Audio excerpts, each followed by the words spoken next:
So with the announcement of Alexander Volkanovski versus Diego Lopes, I think it's a good time to reflect back on the career that was, because let's be honest here, and this moment in time, it's the end. The end is near, the end is here. Diego Lopes has been on a knockout streak for the better part of like basically a year and a half. Ever since he debuted, he's been active. He's been very active actually, and he's been knocking out higher ranking competition with relative ease. More and more we watch him. Like for all we know, this guy, what's his name, Evliev, he might be the best featherweight on the planet, let's be honest here.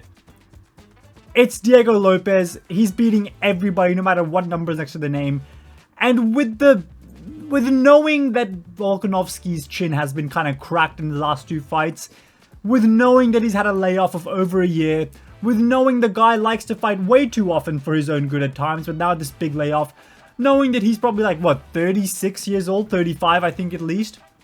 I think he's 36 at this stage of the game. It's the end, let's be honest here. Everyone that's a fan of Volkanovski, just watch this video to just look back at the career that was. And Volkanovski had a great career in the featherweight division, let's be honest here.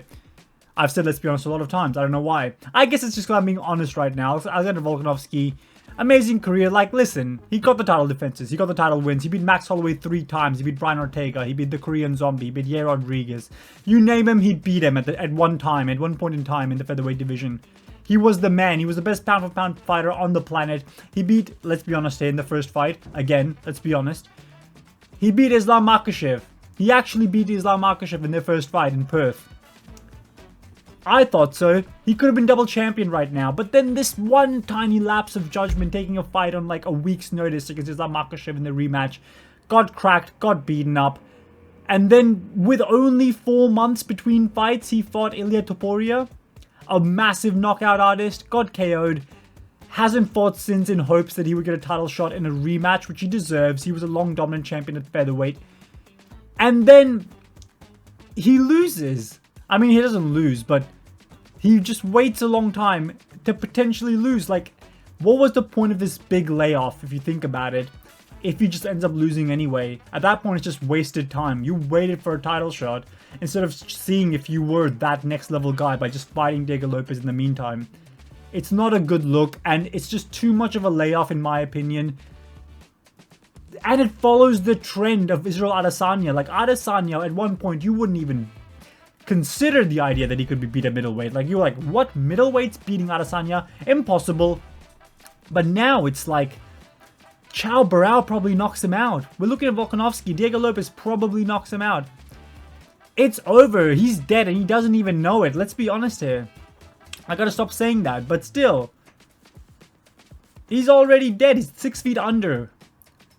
The guy, I mean, listen, sometimes it's too late for us to realize that fighters' careers are over and they're over the hill. Like, look at Tyron Woodley. He got dominated by Usman, but everyone was still picking him to beat Usman. But then after that, the massive slide, Gilbert Burns, no one really thought this unknown Gilbert Burns was going to do anything to Woodley, and Woodley then just gets shut down completely. Then we get to the Colby Covingtons, the Vicente Luque. Then he goes to fight Jake Paul, loses. Is this what's going to happen to Volkanovski? And I hope not. The reason I make these gravestones on both sides of me is because I think if a fighter gets to this stage of their career, where, let's be honest here, if Volkanovski loses to Lopes, just go up to 155. If you lose at 155, call it a career.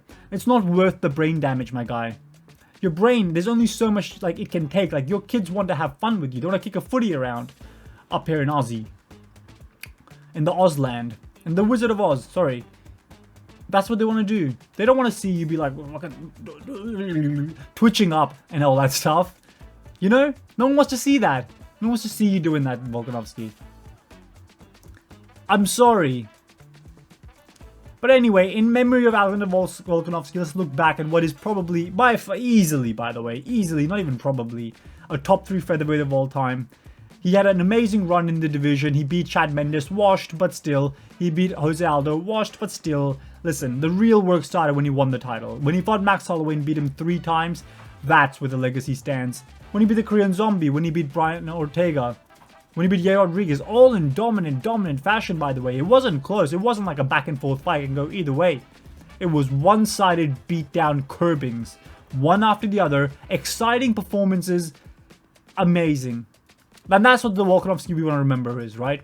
The Volkanovski was doing all that. But let's be honest here. The Reaper of Souls, the Taker of Holes, I don't know. Diego Lopes is coming. I shouldn't have said that word. But no, he's on his way. He's collecting souls. He's collected a few souls, actually, in that division.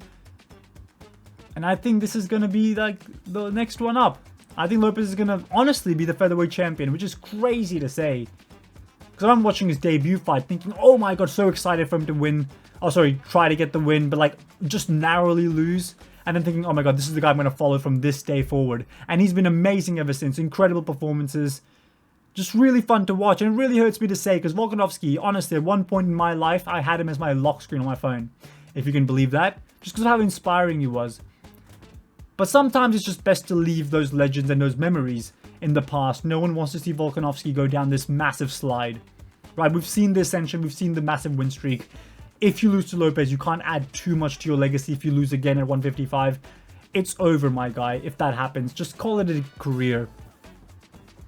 And that's what I'm saying. He's already dead and we don't even know it. Like, listen, for my money, right? Volkanovski in that Ilia Topuria fight looked slow. He looked slow.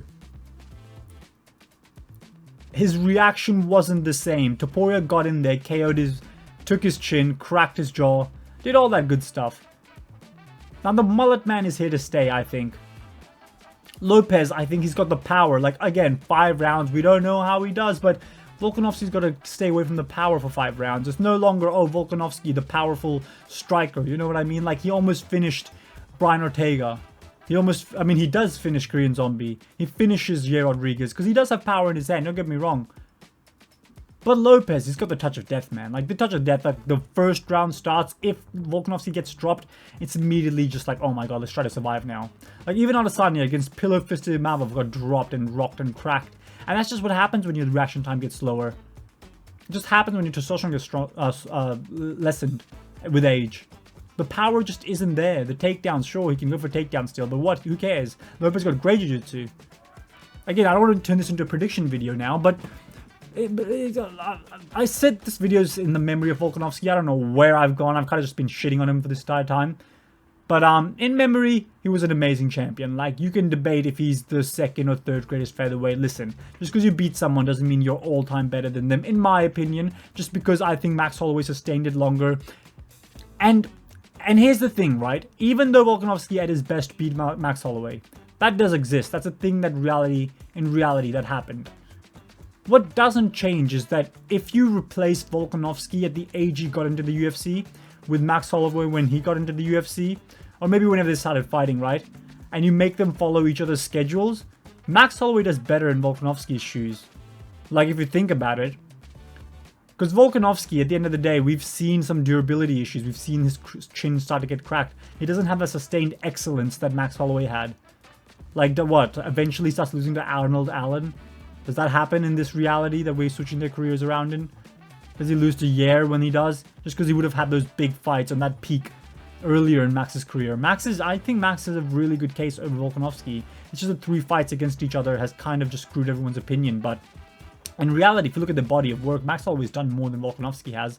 But anyway, why am I so negative to Volkanovski? What's something favorable I can say for Volkanovski now?